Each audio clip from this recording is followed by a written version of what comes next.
On the third day of Christmas, my true love sent to me 3 French hens. You own a Sega Master System, and you want some good, cheap games representing the lineup of this great system to buy first. And you want them with some tenuous link to Christmas presented one a day while you're wondering how to subtly indicate to your immediate family that they should piss off now. On the third day of Christmas, my true love eBayed me Asterix. A literal French hen. If hen means cartoon, and given the infinite size of the universe, it probably does somewhere. And another licensed game. Asterix being, as most will know, a very long-running series of graphic novels about a village holding out against the Roman invasion of Gaul in the early BC years. They manage this because of a magic potion that bestows super strength.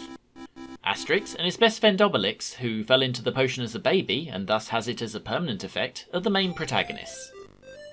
It's a wonderful series, with excellent puns in all languages, the crappy bard being called Cacophonics in English, for example. And there are as many as 3 games for the Master System starring these characters, but we're focusing on the more common first one here. It is a lovely looking thing with top quality animation. At first it might fool you into thinking it's a strictly by the books platformer.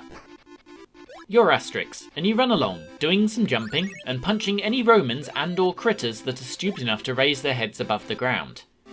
Literally so, since some of them seem to think hiding in a badly disguised tree trunk is the ticket for an effective ambush. But Asterix has a trick. The game, that is, not the character. Obelix is travelling with you, for some reason by a slightly different route. Every time you finish a level, you go through it again as Obelix. As with the cartoons, they have slightly different abilities. Asterix is small and fits places Obelix doesn't.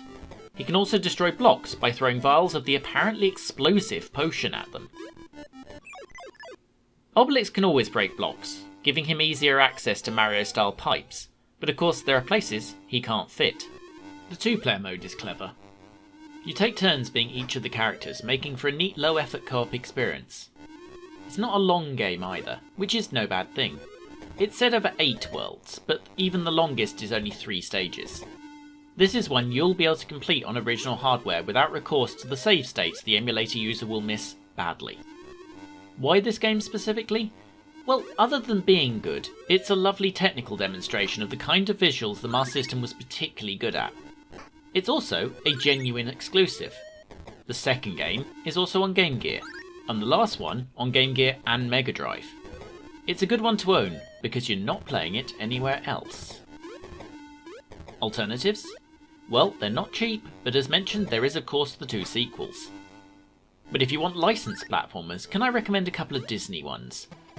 Jungle Book came out before the more famous 16-bit versions, and takes a damn good shot at them. It's exactly as hard as Asterix isn't, though, so be warned.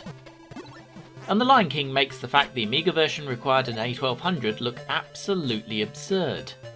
Another classic platformer, and both of these are frequently in the under a tenner club. Join us tomorrow for some Calling Birds. On the third day of Christmas, my true love sent to me 3 French hens, 2 turtle doves, and a partridge in a pear tree.